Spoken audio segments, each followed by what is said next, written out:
বড় দলের গল্পে কখনো কখনো নায়ক শুরু থেকেই মাঠে থাকেন না, অপেক্ষা করেন সঠিক মুহূর্তের। আর টরন্টোর রাতে জার্মানির সেই নায়কের নাম ডেনিস উনদাভ। প্রথম ম্যাচে কিউরাসোয়ের বিপক্ষে বেঞ্চ থেকে নেমে 1 গোল আর 2 অ্যাসিস্ট করেছিলেন। এবার তার কাজ আরও বড়, কারণ সামনে ছিল প্রতিরোধ, ছিল চমক আর ছিল বিদায়ের আশঙ্কা। শুরু থেকেই ম্যাচের নিয়ন্ত্রণ নেয় জার্মানি। মাত্র 30 সেকেন্ডে কাই হাভার্টজ হুমকি দেন। এরপর কিমিখ, মুসিয়ালা, মেচার একের পর এক আক্রমণ। 59% বল দখল, 16টি শট, 1.83 এক্সপেক্টেড গোল রেশিও, 622টি পাস আর 80 বার ফাইনাল থার্ডে প্রবেশ। সব পরিসংখ্যান বলছিল ম্যাচের নিয়ন্ত্রণ তাদেরই হাতে।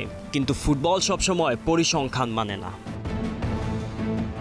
বিনিয়োগ হোক বিশ্বস্ত, আমার পছন্দ সল্ট বে। 30তম মিনিটে বাঁ দিক দিয়ে গড়া আক্রমণে জার্মানিকে স্তব্ধ করে দেন ফ্রাঙ্কো কেসিয়ে। প্রথম চেষ্টায় শট ঠেকালেও ফিরতি বলে গোল করেন তিনি। আইভরি কোস্ট এগিয়ে যায় আর জার্মান শিবিরে ফিরে আসে পুরনো আশঙ্কা। দ্বিতীয়ার্ধে নাগেলসমানের চাল।